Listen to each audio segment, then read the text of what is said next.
muchas gracias por acompañarnos, por estar aquí. Y antes de que comencemos a hablar de democracia y de que sí hay que salvar al INE, a reserva de lo que... No, claro que hay que salvarlo. Ahorita platicamos de que hay que salvar al INE. Pues no sé, los veo con pocos libros. ¿Ya compraron alguno? ¿Ya tienen algún ejemplar? Veo periódicos, pero aquí hay una bolsa ya de libros. Sí son de libros, ¿verdad? El mandado. Ahí está. Ahí está. Les digo, vamos a hablar de democracia. Vamos a esperar que llegue el senador Cravioto, porque se ha aventado durante los últimos días pues muy buenos discursos allá en la tribuna de la Cámara Alta del Senado de la República. Puso en su lugar a Emilio Álvarez y Casa. Nomás se reía al principio con nerviosismo, ya luego con dolor, con el discurso de César Cravioto. Pero finalmente, no sé ustedes qué opinen, pero a mí me parece que sí tenemos que salvar al INE de los intereses que lo tienen secuestrado a través de muchos consejeros a su interior. Hay que salvarlo de este órgano que se ha convertido tristemente en un árbitro parcial, claramente alineado a intereses bien oscuros y que tiene unos tentáculos gigantescos, esos tentáculos que el poder económico coludido con el poder político puede dar. Y me preguntaban el otro día sobre el plan B de la reforma electoral. Dice, ¿quién ganó con el plan B? Ganó el presidente de la República, ganó el pueblo de México, ganó la 4T, o ganó la oposición al no haberse aprobado la iniciativa de reforma político-electoral. Y a mí me parece que todos perdimos y que el plan B es recuperar parte de lo perdido. Un plan B que además todavía está en veremos, que todavía está en pausa. Ya vimos, y desgraciadamente está en pausa, en mucho por algunos errores que se cometieron desde dentro del movimiento, desde dentro del partido y desde dentro de los partidos aliados, los partidos chicos.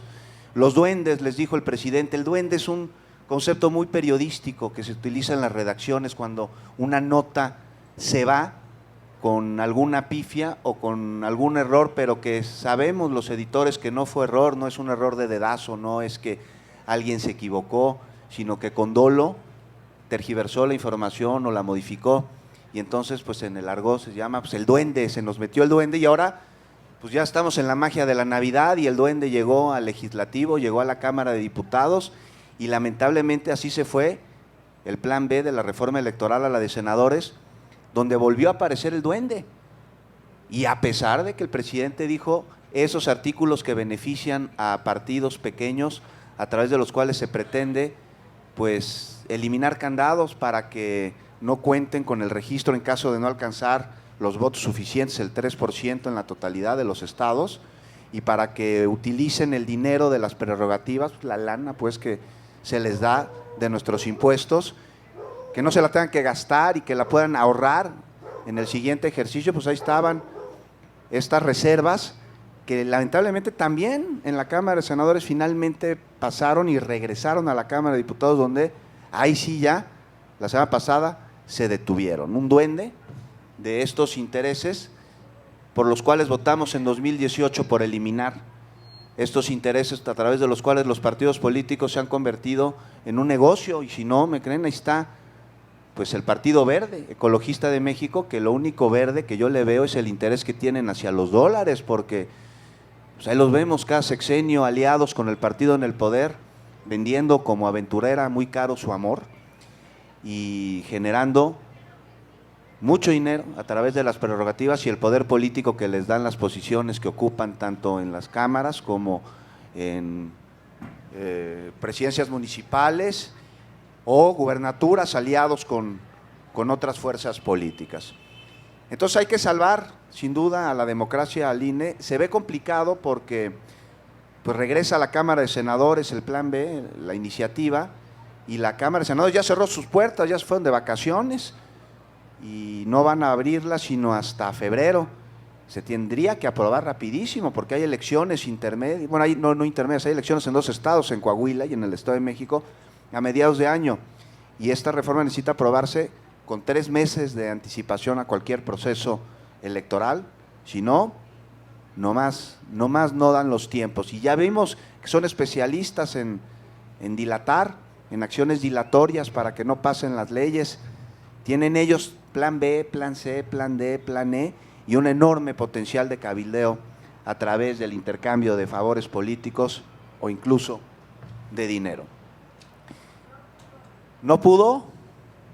¿Dijo alguien por ahí o están hablando entre ellos? Bueno, y finalmente, pues la reforma electoral, tal y como venía, que no pasó, que se quedó, pues me parece que fue muy mal comprendida y muy mal entendida por un gran sector de la población, ese sector que vimos marchando el mes pasado, manifestándose del Ángel al Monumento de la Revolución, en donde Goldenberg, que se encarnó en la democracia, decía democracia incarnatum, fue el único orador, y había muchísimas personas, y ¿saben qué? No fueron acarreados, ahí estuvimos y sí había, como en todos lados, pero eran mínimos.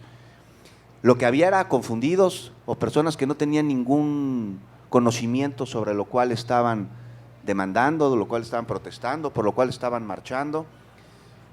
Decían que están de acuerdo en que seamos nosotros los ciudadanos quienes escojamos quiénes van a ser nuestros consejeros y quiénes van a ser nuestros magistrados electorales. Les preguntamos, decían, vamos a salvar al INE y esta reforma atenta contra nuestras libertades, contra la democracia. Oye, ¿estás de acuerdo en que se disminuya el número de diputados, de senadores? Sí, estamos de acuerdo. Decían. Oye, ¿estás de acuerdo en que se les baje la lana a los partidos políticos? Por supuesto, tenemos que bajarles el dinero y eso venimos a reclamar. Decían, oye, pero sí, no. Pues no hay que leer, ¿no? Les decía, oye, ¿y por qué están preocupados por esta reforma? ¿No? Porque van a desaparecer al INE, lo van a eliminar. ¿Dónde dice en la propuesta que lo van a eliminar? Pues hay que ver, me comentaban, ¿no? Hay que leer, decía por ahí un rancio político. Y esto es algo que conoce muy bien la oposición, la manipulación de la información, la manipulación de las conciencias. Imagínense cuántos años llevan evangelizando, al menos 2000 años. Saben muy bien cómo acudir a la ciudadanía, a la población, para jalar agua para su propio molino, y lo hacen a través de las emociones y de los sentimientos, del miedo, del asco, del repudio.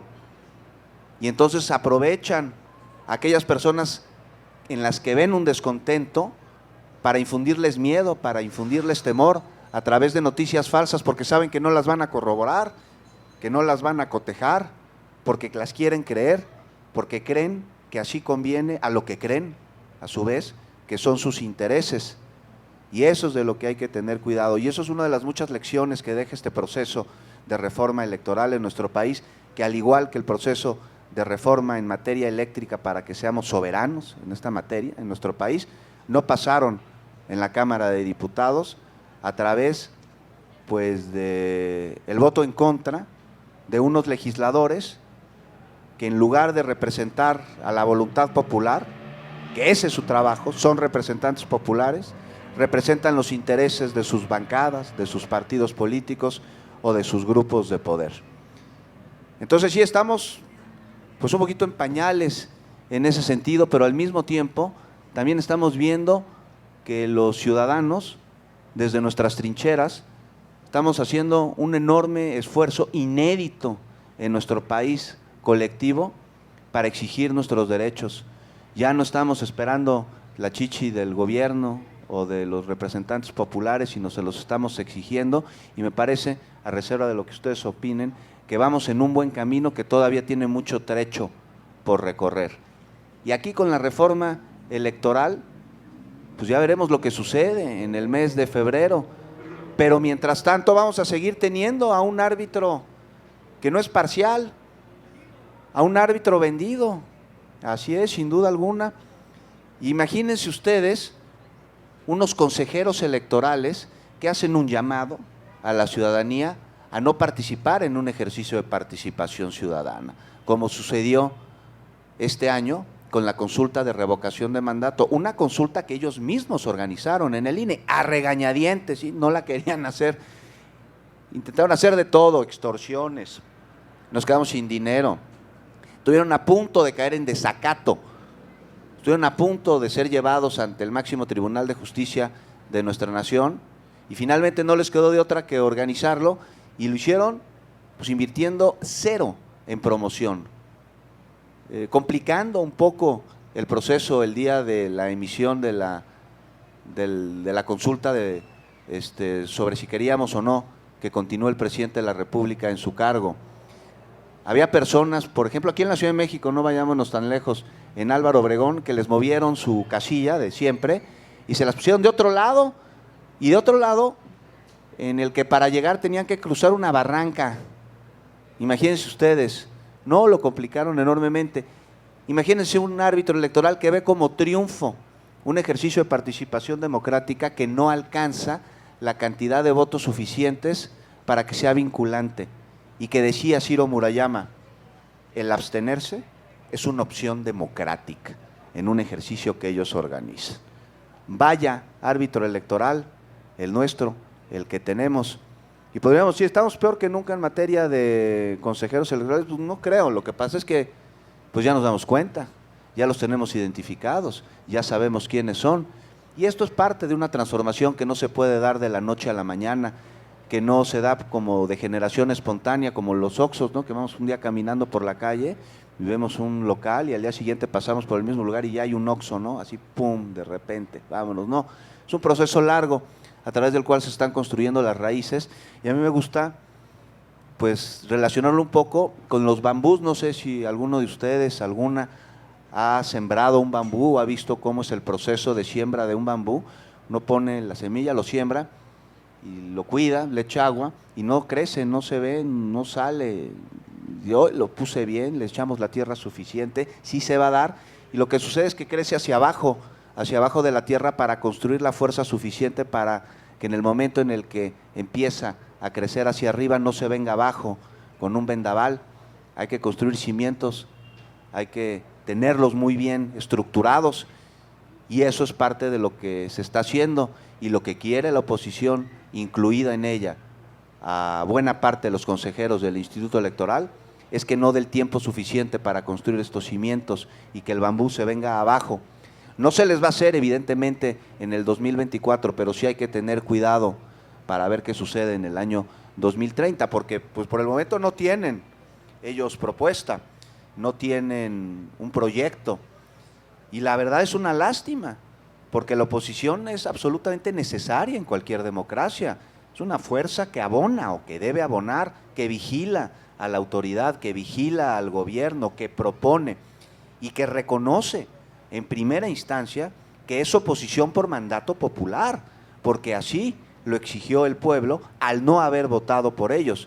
Y esto es un llamado de atención que les tendría que decir que están en el camino incorrecto, que están lejos de la ciudadanía, que si quieren seguir existiendo como fuerza política, deben de cambiar, se deben de transformar también, debe existir una transformación en ellos, pero no lo ven, son muy soberbios. ¿Por qué creen ustedes que no lo vean, que la oposición no se dé cuenta de que no cuenta con el apoyo popular, de que no cuenta con la simpatía de las mayorías, de que pongan al candidato que pongan, no van a ganar? ¿A qué atribuyen ustedes? Sí, intereses, claro, ajenos. No existe. ¿Pero por qué? Son neoliberales, sin duda, pero porque no conocen el país, no conocen al pueblo, no se han ensuciado los zapatos. Es más, uno les dice, oigan, esto es en beneficio del pueblo, inmediatamente se sienten agredidos. De la chinga, es en beneficio del pueblo, entonces asumen que es en detrimento suyo, porque ellos no se consideran pueblo, ellos para nada son pueblo, y no entienden el sentido común, y que el que más personas tengan, así es el nombre técnico que se les da, sí, exactamente, también ese es el segundo apellido. No entienden que el crear, por ejemplo, un sistema de movilidad en Iztapalapa, a través del cual quienes viven ahí en sus trayectos hacen una cuarta parte del tiempo que hacían antes, y que beneficia a las zonas aledañas disminuyendo el tráfico y con ello los tiempos, la calidad de vida, la contaminación y una enorme cantidad de cosas, no entienden, porque dicen, no, pues yo no vivo en Iztapalapa, ¿a mí por qué me va a convenir que pongan un sistema, un cablebús? No, ¿yo qué? Yo vivo en Polanco, yo vivo en Las Lomas, que pongan más, no sé, segundos pisos, ellos quieren, para que sus camionetas pasen. Y están cegados porque sí les conviene. Muchos son empresarios y muchos de sus trabajadores viven en Iztapalapa, y el que tengan un sistema de movilidad que haga que el trayecto sea menor, les va a rendir, les va a retribuir, van a llegar antes a sus oficinas, a las fábricas, y van a poder llegar antes a sus casas saliendo de ahí, y van a poder tener tiempo de calidad, de cohesión con su familia, van a trabajar mejor, van a estar más contentos. Las becas, están muy enojados con las becas. Oigan, ¿por qué le dan becas a todos? Si son huevones, dicen. No, pues huevones ustedes, cabrones, que nada más no se bajan del coche. No, hay que dárselos nomás a los que tienen 10. Imagínense, no entienden que con estas becas, en el mediano y largo plazo van a tener una fuerza laboral mucho mejor preparada, lo que les va a rendir muchísimo más en sus trabajos, pero no esta meritocracia de un modelo de neoliberal, decían por ahí. ¿Quién dijo que no conocen al pueblo porque son neoliberales? Un modelo en el que se puso a la persona antes que cualquier otra cosa como un consumista, un modelo que premia la riqueza y que castiga la pobreza, en el que se tiene la falsa percepción de que el pobre es pobre porque así se lo gestó. No, pues es que no fuiste a una buena universidad. Dice, ¿no tienes dinero en tu cuenta de banco? Es que no trabajas, no tienes un buen trabajo, dicen. Ah, pero aquellas personas que han vivido en el privilegio durante muchísimo tiempo, que no está mal que vivan en el privilegio, hay que aclarar, pero entonces es la meritocracia, ellos sí merecen becas. Y no se detienen a pensar cuáles son las condiciones de vida de cada una de las personas y de por qué aquellas personas que son pobres se han visto durante décadas señaladas como culpables de esa pobreza en la que viven, a pesar de que las políticas de Estado se enfocaron principalmente en empobrecerlos y se enriquecieron muy pocos con el hambre de demasiados. Y eso no lo ven, no lo entienden, no ven más allá de sus narices, y por eso creen que el INE está en peligro, porque así se los dijeron. ¿No se dan cuenta? No. Algunos no, se dan cuenta los de mero arriba, porque dicen, oye, no, pues es que esos cabrones son fifís. Hay un chingo en la marcha. No, señores, fifís es Aarón Zabala, la dueña de Modelo, los grandes millonarios, los grandes capitales. No, los dos quieren ser fifís. Y entonces ven esta figura de manera aspiracionista y no se detienen a pensar en el beneficio colectivo, porque entonces se sienten agredidos, se sienten vulnerados. Y no se trata de que los que tienen mucho tengan menos, no, que tengan más, mejor, generan mayor derrama. De lo que sí se trata es de que los que tienen poco y los que no tienen nada tengan algo y no lo entienden. Y entonces por eso están estos intereses creados, porque vivimos en una época en la que, a pesar de lo que nos dicen los libros, que la esclavitud se abolió hace siglos, no, la esclavitud continúa, sigue, y todos de alguna manera somos esclavos de una sociedad que se rige a través del gasto, de la compra y de la venta. Eres quien eres para ellos de acuerdo a lo que tienes, a lo que puedes comprar. Les voy a poner un ejemplo rápido, no sé ustedes qué opinen. ¿Cuánto vale una persona en dinero? Porque está tasado, ¿eh? Uno quiere contratar un seguro de gastos médicos o de vida, y ahí los corredores dicen cuánto vales, ¿eh? No le van a dar el mismo seguro ni le van a cobrar lo mismo a una persona que vive en las lomas de Chapultepec, que tiene un trabajo estable, que ingresa dinero a su cuenta de manera abundante, que tiene una camioneta acá fregona con sus escoltas atrás y que además lleva un tipo de vida privilegiado, pues le van a dar el seguro por un determinado número. No, pues tú vales tanto. Una persona que no tiene todo esto, que no tiene trabajo, que está rifando en el comercio informal todos los días, le van a dar un seguro de vida, ni siquiera se lo van a dar. Y esto lo podemos ver en cosas muy delicadas y muy sensibles para nuestra sociedad, como las muertas de Juárez. Las muertas de Juárez, ¿investigaban aquellos asesinatos? No los investigaban. ¿Por qué? Porque les salía muy caro. ¿Cuánto podía valer para ellos la vida de una costurera en el norte del país? ¿Y cuánto les costaba llevar a cabo la investigación para dar con aquellos que le quitaron la vida? ¿Cuánto les gusta en aquel entonces que llevara a cabo esta investigación? ¿80? $90,000 pesos, por decir una cifra. ¿Y cuánto valía para ellos esta persona con un sueldo mínimo y sin prestaciones, trabajando en una de estas empresas textiles del norte del país en que los tienen en condiciones de esclavitud? No. Entonces ellos hacían un balance, decían, no, esta vida no vale lo que nos cuesta investigar quién se la arrebató, hasta que se hizo mediático, y entonces el costo sí, ahí sí ya lo valía, porque le salía más caro no investigarlo.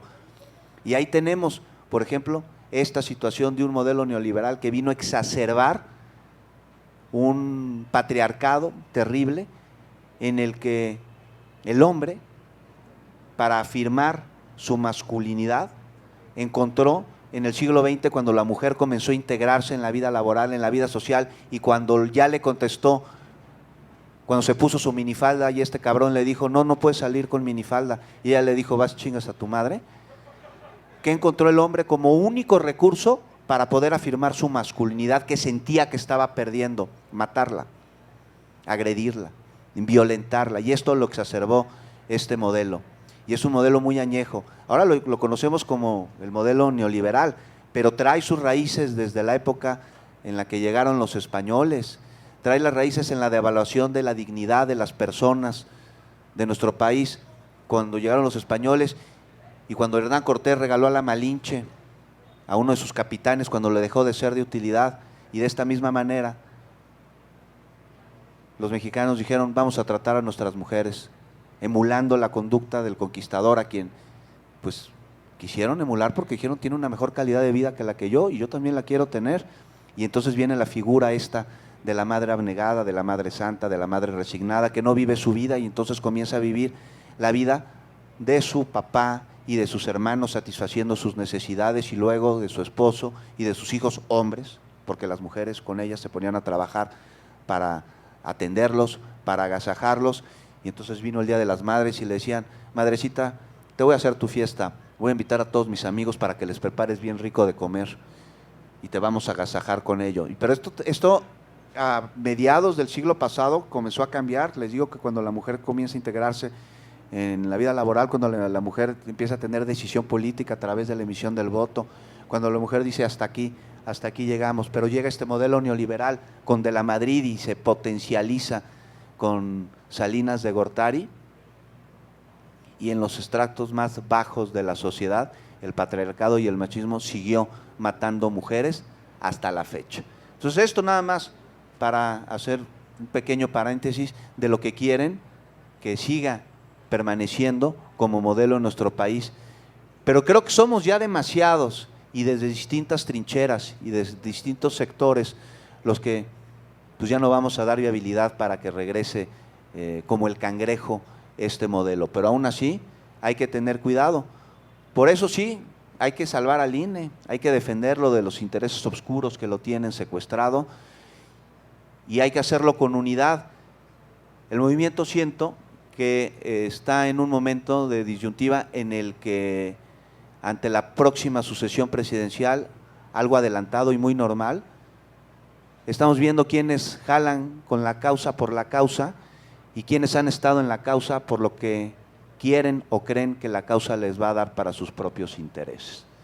Son momentos de unidad que no deben perderse. Por eso hablé del duende hace rato en la Cámara de Diputados, que se coló a la Cámara de Senadores, porque responde a viejas inercias que son imposibles de erradicar de un momento a otro, de intereses neoliberales que están también ahí metidos dentro de la Cuarta Transformación, camuflajeados con la bandera del movimiento, y que realmente no responden a ellos. Entonces sí, momentos de unidad, momentos de eliminar esas viejas tribus sectarias que premian la lealtad pero castigan la eficiencia y son precursoras de estos movimientos que pueden dañar tanto una causa y con la que terminan repartiéndose puestos políticos o candidaturas a través de sillazos, que es lo que sucedió con el PRD.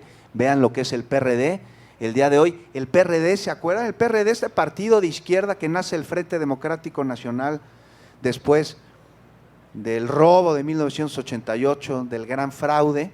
Pues ¿qué es hoy? Es un añico que usurpa el nombre de aquel partido de izquierda. En 2018 celebró su aniversario en una fiesta encabezada por Ricardo Anaya. Imagínense, la ultraderecha. No, pues no es posible. Entonces nada más tener mucho cuidado de que esto no nos suceda a nosotros, porque es posible, no hay que quitar el dedo del renglón. Y el fanatismo, pues nomás no ayuda, al contrario, no abona la causa, la puede entorpecer. Pero pues ya, para acabar, que no llegó el senador Cravioto, se ha de haber quedado atorado en el tráfico. ¿Qué opinan ustedes del INE? Árbitro vendido. ¿Cuál otra? ¿Cómo salvarlo? ¿Cómo desde nuestra trinchera como ciudadanos? No esperar que pase el plan B, que es rescatar lo perdido a través de la no aprobación de la reforma político-electoral. ¿Cómo hacer como ciudadanos para tener un árbitro electoral que responda a la noble labor de promover la democracia y de cuidarla y de garantizarla? Hola, Paloma. Pues la única manera es darle mayoría calificada a Morena en las próximas elecciones, no hay otra. ¿Sí? Es darle mayoría calificada. Calificada. ¿Qué reto ves en darle mayoría calificada a Morena? Porque esa cancha sí está en Morena. Que la gente… Aguas, porque el voto masivo por Morena llevó a Lili Téllez al Senado, ¿eh? Nomás te recuerdo. O sea, hay una lección que tenemos que aprender. Claro, ahí. y la de Germán, ¿no? Por ejemplo, bueno, ella fue… es increíble porque también en la marcha del 23 decían que el padrón electoral se iba a gobernación, ¿no? Es otra de las cosas. Mentira. Claro. Hay un problema también, ya que hablas de unidad. Marcelo está marcando nuevas líneas. Como que veo mucha cercanía y mucha unidad de pensamiento entre Monreal y Marcelo. A Movimiento Ciudadano ha venido Dante Delgado anunciando que va a ganar el 24 Morena. Yo creo que el plan B de Dante es Marcelo. Pues vamos a ver, vamos a esperar a ver qué dice el proceso de selección de candidatos. Me parece que todos están muy alineados, pero aquí hay algo que hay que destacar para que veamos la fuerza que tiene el movimiento y que tiene la causa.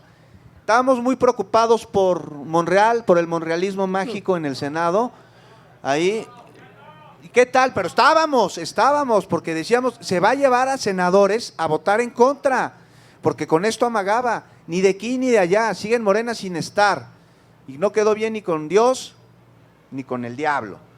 Una cosa nada más, ¿cuántos senadores votaron con él en contra de la reforma, del plan B de la reforma electoral? Fueron los 53. Y uno más, fueron dos. Decía que tenía 30 y tantos senadores. No. No, fue uno. Y se quedó solo. Y está absolutamente solo. Sí, fueron dos, un senador y un senador. Así es, está solo. Claro. No pudo. Ahora, él metió duende cuando en la ampliación de Arturo Saldívar, él la metió. No hubo tanta bronca cuando le ampliaron el periodo a Lorenzo Córdoba. Ahí nadie dijo nada. Cuando Arturo Saldívar, que era importantísimo que continuara, todo el mundo la derecha, la pegó dura. Ahora, el duende, pues fue Ignacio Mier y Armenta, priistas, morenistas disfrazados, ¿no? En 18 toman la bandera, pues es terrible. Por eso hay que tener cuidado, porque el PRI ni se crea ni se destruye, sino se transforma.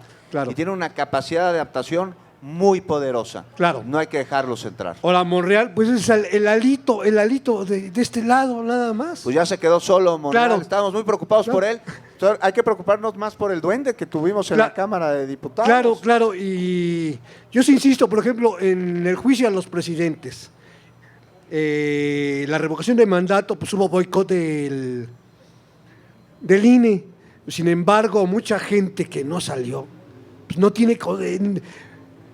Era tan importantísimo el juicio a expresidentes y la consulta hubiera valido bien, la gente no salió también, ¿no? Entonces la gente debe estar más consciente.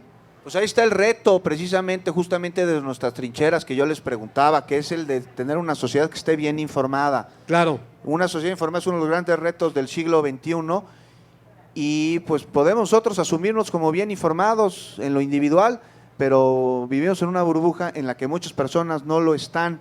Entonces hablar con ellos y no crear polarización, y no insultarnos, y no mentarnos la madre, sino llegar a través del diálogo al entendimiento. ¿Por qué?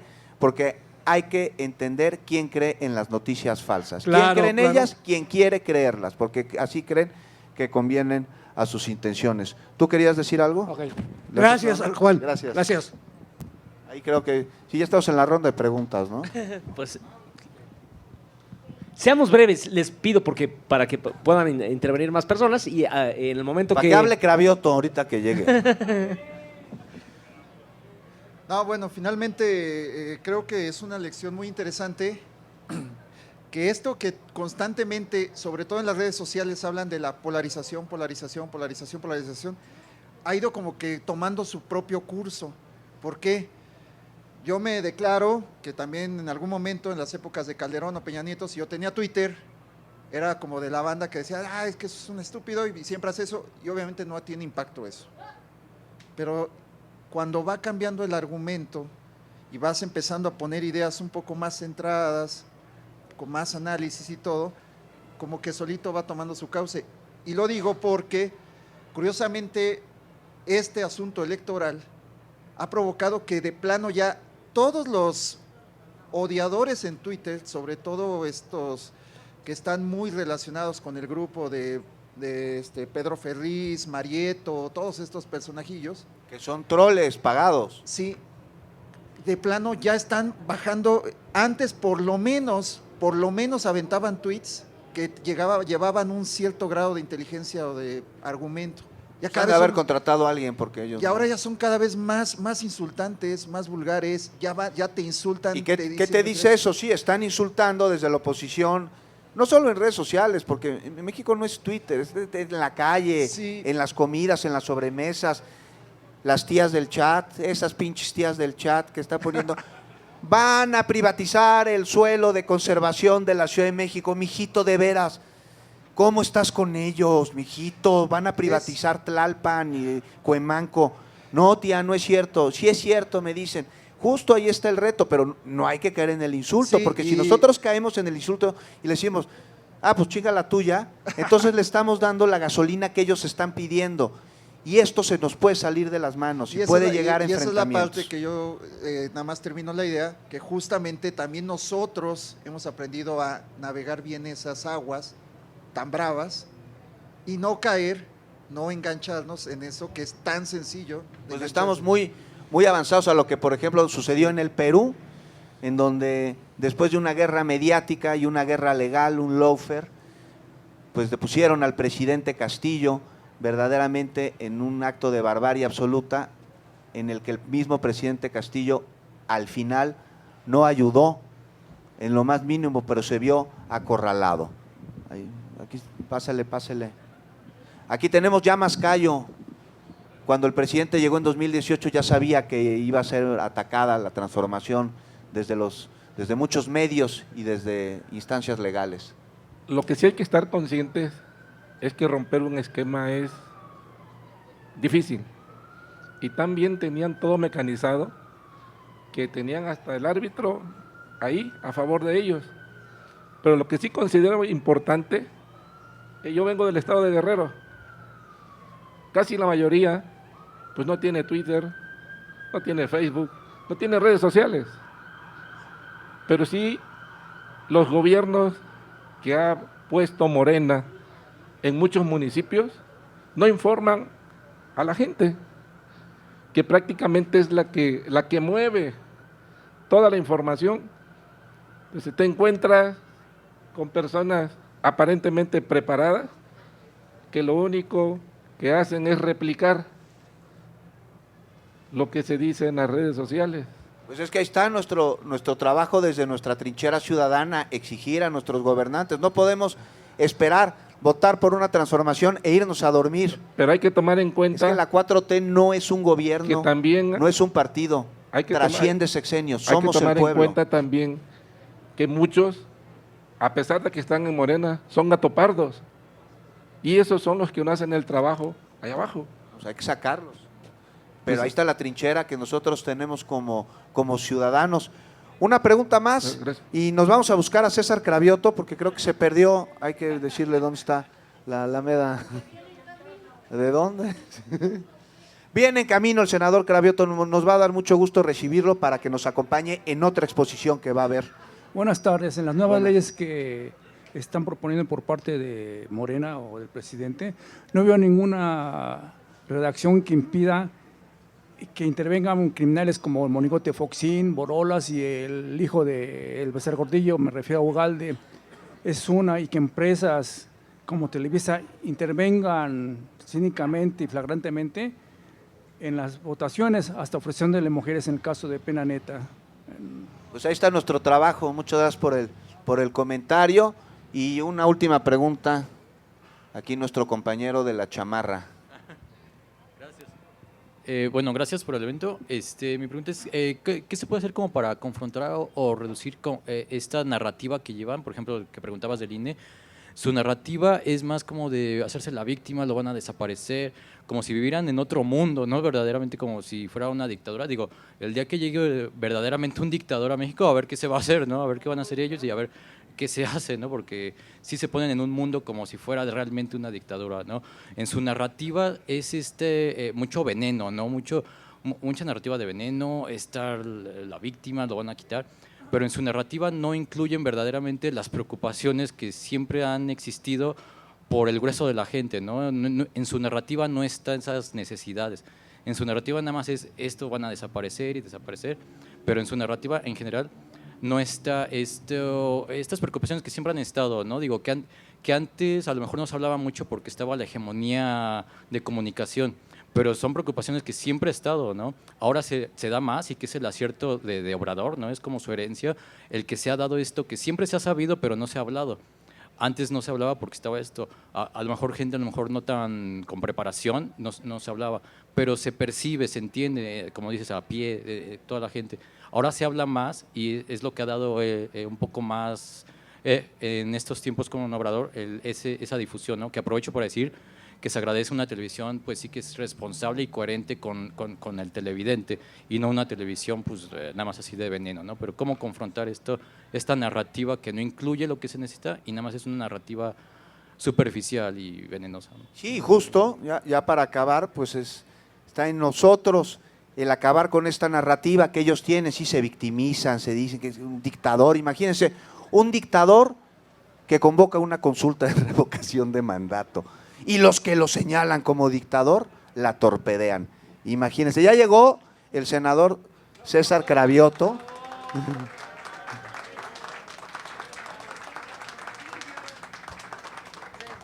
Entonces no caer en ese mismo discurso, porque si nosotros les contestamos en el mismo tono, pues no vamos a abonar. Entonces decirles eso, un dictador, pues un dictador que convoca una consulta de revocación de mandato, pues ¿qué tipo de dictador es ese, César? Qué gusto saludarte. Pues bienvenido, César. Gracias, perdón por el retraso ahí con un problema en la agenda, pero aquí estamos, no sé en qué van. Estábamos hablando ya para acabar de que hay que salvar al INE. Necesita ser salvado de los intereses que lo tienen secuestrado, antidemocráticos. Necesita ser salvado de los consejeros que quieren convertir o que han convertido este órgano electoral en un jugador cuando tendría que ser árbitro. Sí, buenas tardes a todas y a todos. Si bien en esta reforma, en este plan B que aprobamos en el Congreso de la Unión, no damos ese paso, porque ese paso se hubiera dado si hubiera pasado la reforma constitucional. al no pasar la reforma constitucional, yo diría que no hemos salvado al INE de lo que acaba de comentar Juan, pero sí le ponemos muchas barreras a esa manera tan irresponsable de llevar al INE por sus actuales consejeros. Primero, ya le estamos poniendo un tope en el sueldo de los consejeros. Eso es muy importante. Ya no pueden ganar más que el presidente de la República, ni los consejeros, ni los asesores. Porque bueno, si ya era un escándalo que los consejeros ganaran más que el presidente de la República, pues resulta que cuando nos metimos a ver la nómina del INE, había más de 15 asesores que ganaban más que el presidente de la República, además de los 11 consejeros. Entonces, ese es el primer freno que le pusimos al INE. El segundo freno que le pusimos es que esa manera ilegal de manejar los recursos también se lo paramos. ¿Qué hacía el INE? Que eso es una ilegalidad. Cualquier órgano del Estado tiene un presupuesto anual. Cuando no se gasta el presupuesto anual, pues la obligación es regresarlo a la tesorería. ¿Qué hicieron estos vivos del INE? Hicieron un fideicomiso. Entonces todos los sobraditos que les iban quedando año con año lo mandaban a un fideicomiso. ¿Y para qué creen que era el fideicomiso? Pues para que cuando se retiraran se lo embolsaban. Eso era un robo en despoblado a los impuestos y al recurso público. Esos fideicomisos con esta ley desaparecen y el dinero lo tienen que reintegrar a la tesorería de la Federación. Segundo alto que les pusimos al INE. Tercer alto que les pusimos, estos gastos superfluos que tienen, pues también ya no se pueden dar, ya no le vamos a pagar las bodas a los consejeros del INE, que hasta eso llegaba los excesos que tenían. ¿Qué otro parón le pusimos al INE? Dos muy importantes. Uno, a la libertad de expresión. ¿Qué había hecho el INE en los últimos meses? Censurar. No le gustaba lo que decía un comunicador, lo que decía cualquier ciudadano, lo que decía un político, y el INE le decía: medidas cautelares, te callas. Medidas cautelares, tienes que bajar ese tuit. Medidas cautelares, tienes que bajar ese desplegado. Con la nueva ley, el INE no puede meter medidas cautelares para censurar. Ya basta de la censura del INE. La única manera para que un periodista, un comunicador, un político, un ciudadano tenga que bajar un comunicado, tiene que ser con una resolución del Tribunal Electoral y no una resolución administrativa del INE. Eso es muy importante porque le estamos parando el alto a ese camino de censura que ya tenía el INE. Y un quinto tema muy importante que también ya habían tomado camino es que cuando no estaba muy clara una ley o cuando algo no se hubiera legislado en materia electoral, el INE se ponía la cachucha de legislador y decía: hay que hacer esto. No, no hay que hacer esto. Ahora lo que le estamos diciendo al INE: si algo no está legislado, vas y nos preguntas a los legisladores. Y nosotros tendríamos que legislar en tal o cual asunto que tiene que ver con lo electoral. O sea, ya el INE no va a ser un legislador. Bueno, nunca ha sido, pero estaba tomando esas facultades. Y otro tema importante es que si bien ya estaba, por ejemplo, el tema de la paridad de género en las candidaturas, no estaba legislado. Ahora legislamos al respecto. Si bien ya estaba legislado el tema de que un legislador podía volverse a postular o un presidente municipal, ahora pusimos las reglas de cómo podía darse la reelección, porque antes el INE lo hacía a su gusto.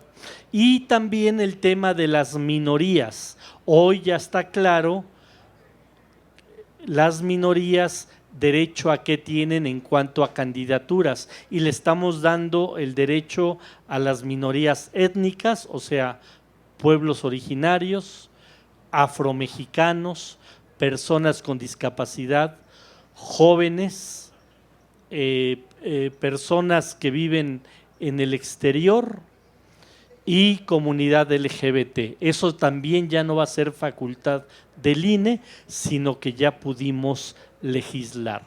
Entonces, si bien con la reforma constitucional íbamos a llegar más a fondo, con este plan B, pues ya, como les estoy platicando, pues ya le estamos poniendo límites al INE. Y eso es parte de lo que no les gustó a la derecha, porque la derecha tenía en el INE a un aliado, como lo vimos en la revocación de mandato, o lo estamos viendo ahora con el hostigamiento permanente a quienes queremos difundir la imagen de un político que nos parece que puede ser un político que dé continuidad a la Cuarta Transformación. La ley no nos impide difundir la imagen de un político.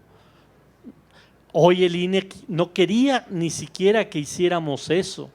Por eso tantas y tantos requerimientos que hemos tenido quienes estamos ejerciendo nuestro derecho a informar, nuestro derecho o nuestra libertad de opinión, nuestra libertad de difusión y nuestra libertad de expresión. Y con estas reformas yo creo que estamos dando pasos importantes al respecto.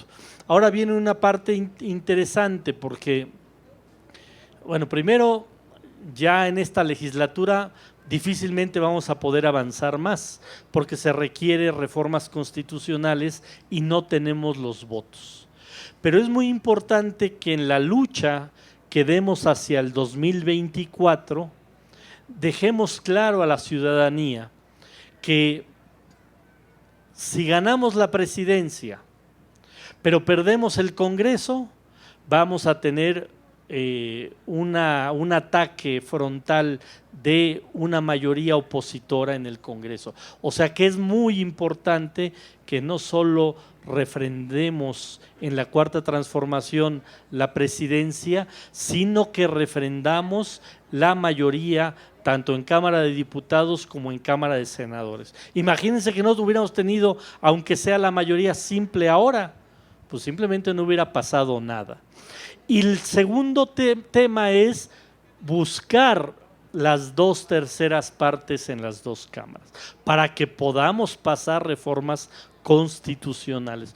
Porque como viene la cosa, la derecha cada día va a permitir menos margen de maniobra a el proyecto de transformación del país.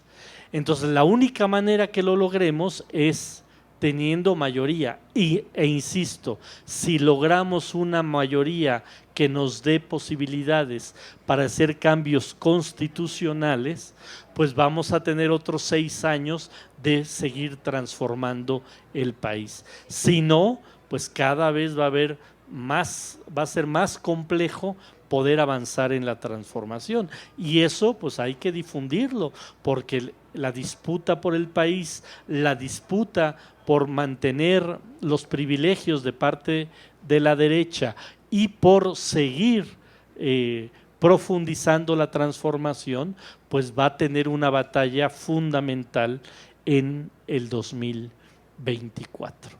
Pues yo diría que esos son, digamos, los temas en que pudimos cercar al INE, en que pudimos decirle al INE, bueno, hasta acá llegan tus atribuciones y lo demás, pues son libertades del pueblo de México que las tenemos que ejercer. Así es, y nosotros desde nuestra trinchera como ciudadanos, uno como periodista, donde estemos, pues seguir abonando esta transformación del país, y lo acaba de decir el senador Cravioto, pues de manera extraordinaria, ¿no? Aguas por quién votamos en las cámaras en el 2024 si queremos que esta transformación siga continuando y siga construyendo esos cimientos de los cuales hablábamos hace un ratito. Pues qué bueno que llegaste. Sí, perdón senador. otra vez, Sí, perdón. ¿no? Yo me voy a tener que ir corriendo porque tengo que… Sí, tengo que… Sí. Siempre. Y mi pregunta es, ¿qué tan viable sería en el siguiente sexenio convocar a un constituyente para hacer una modificación más profunda a la Constitución en cuestión del Poder Judicial? Porque ahí es donde todavía nos queda de ver el cambio que tenemos ahorita. A ver, si escucharon al compañero que dice que qué tan viable es un constituyente. Miren, yo creo que el camino de un nuevo constituyente siempre es muy riesgoso. Y yo creo que el presidente López Obrador no tomó ese camino porque veía que iba, si ya está polarizado esto, se iba a polarizar más y se iba a centrar todo en esa disputa del nuevo constituyente. Ya vimos lo que pasó en Chile, por ejemplo. O sea, gana un gobierno de izquierda, se va al constituyente y pierde el referéndum para que hubiera o no un constituyente. Yo creo que no es necesario un constituyente, yo creo que es necesario seguir haciendo reformas legislativas, reformas constitucionales, y lo podemos lograr si tenemos 2/3 partes en el Congreso. Entonces lo que hay que buscar es que la gente no solo respalde la continuidad de la Cuarta Transformación, que según todas las encuestas pues está claro el camino de que vamos a tener continuidad de la Cuarta Transformación, pero que la gente no piense que el generar contrapesos en los legislativos ayuda. No, el generar contrapesos frena.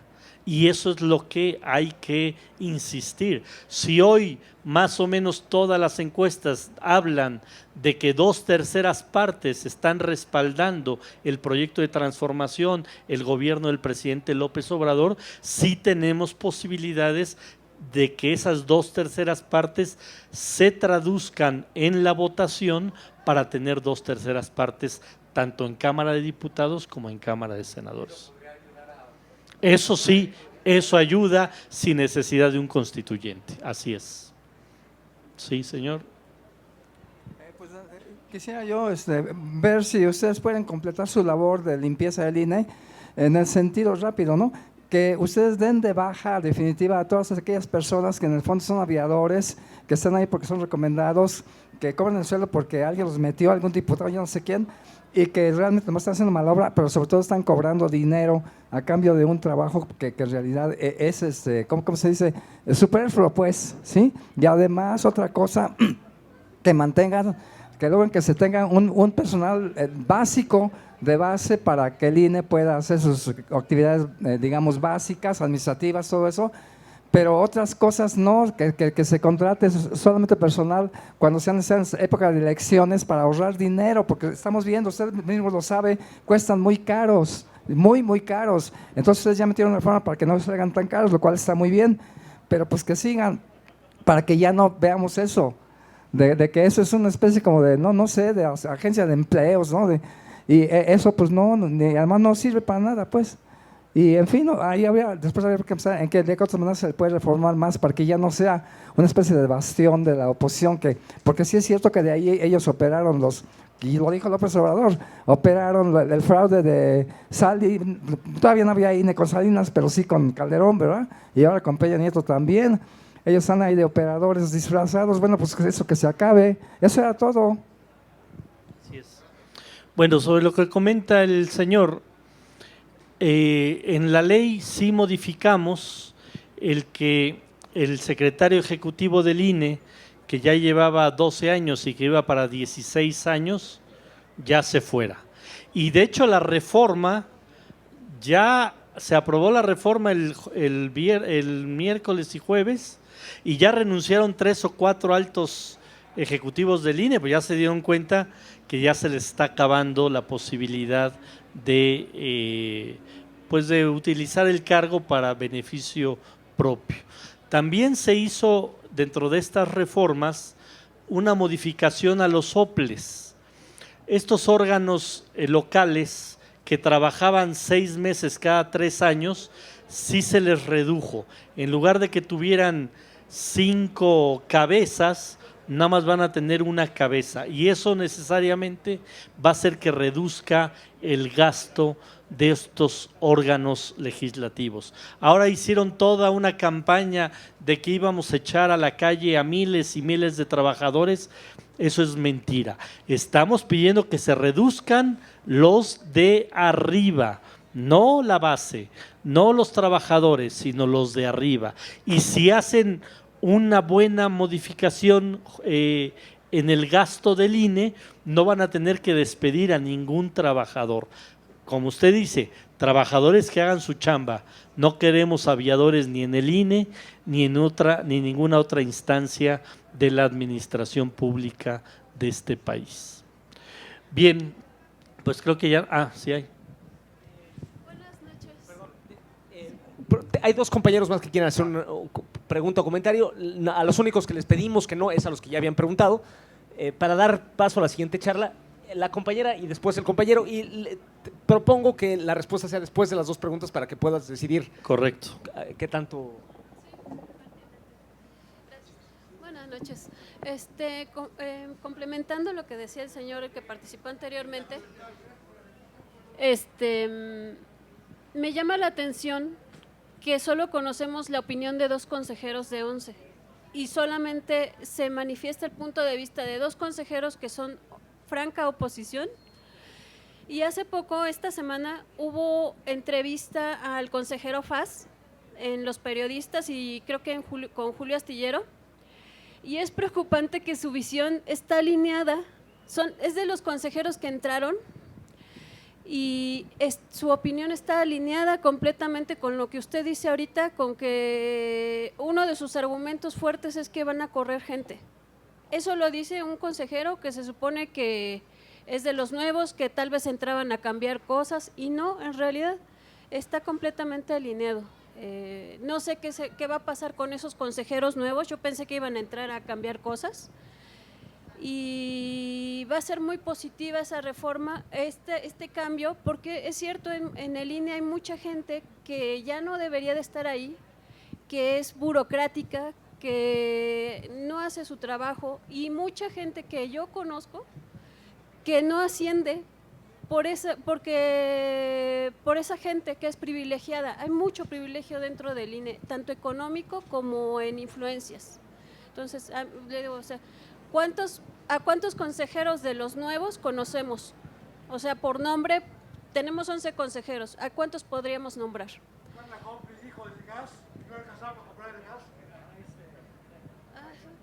Eso sería todo. Gracias. Buenas noches, señor legislador. Buenas noches, compañeros, a todos, la ciudadanía. Un comentario muy breve. Usted habla de que necesitamos tener 2/3 partes del Congreso para llevar a cabo las modificaciones a la ley necesarias para la transformación. Pero no debemos olvidar que ustedes llegaron gracias al fenómeno López Obrador. La mayoría de la población no conocemos a nuestros representantes. Y la siguiente administración, después del 2024, ya no vamos a tener mañanera, ya no va a estar el presidente López Obrador, y desgraciadamente los legisladores no han creado los mecanismos de comunicación con nosotros, los gobernados, para poder conocerlos, para poder recibir nuestras sugerencias, y desgraciadamente sin ese tipo de influencia que es el presidente López Obrador, sin las mañaneras que marcan la agenda noticiosa, los que van a recuperar el control y el monopolio de la información son los señores del poder y del dinero, como lo venían haciendo antes de esta administración.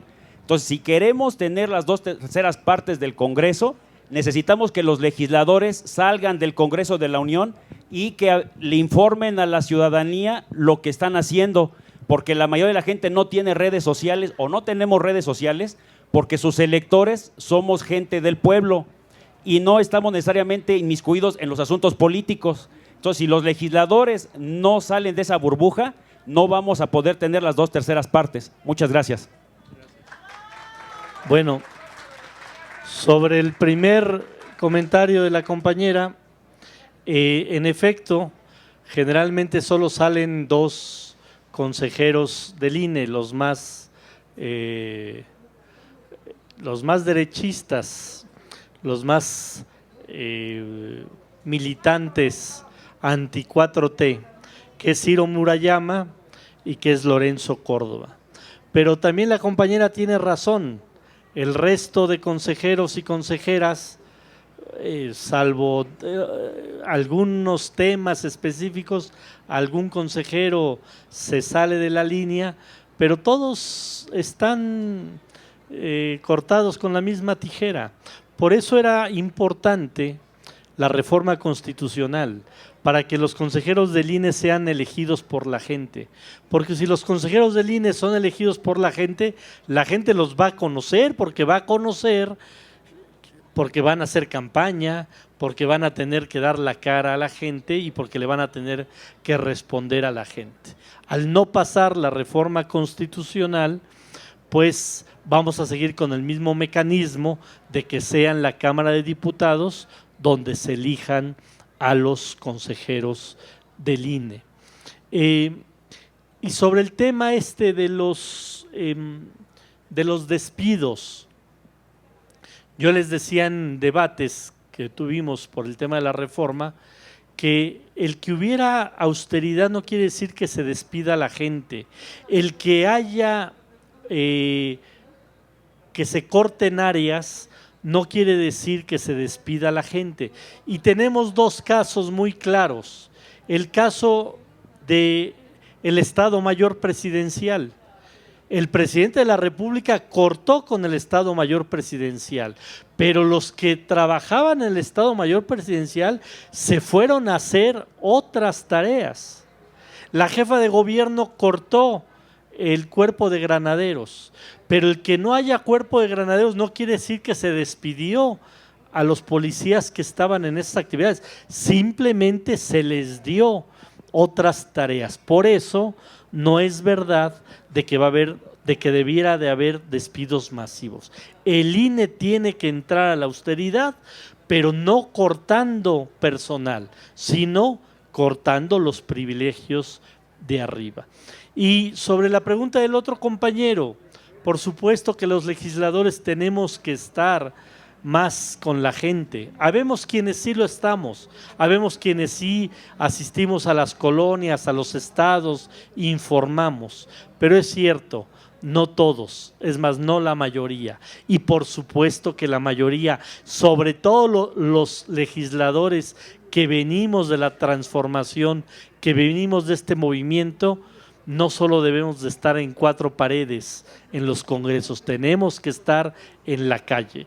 Yo puedo decir que soy de los que estoy en la calle, que estamos trabajando con la gente, informando en asambleas, en los estados de la República y por supuesto aquí en la Ciudad de México. Y por supuesto que López Obrador va a dejar la vida pública, ya nos lo dijo, pero los ciudadanos somos los que tenemos que apropiarnos del proceso de transformación.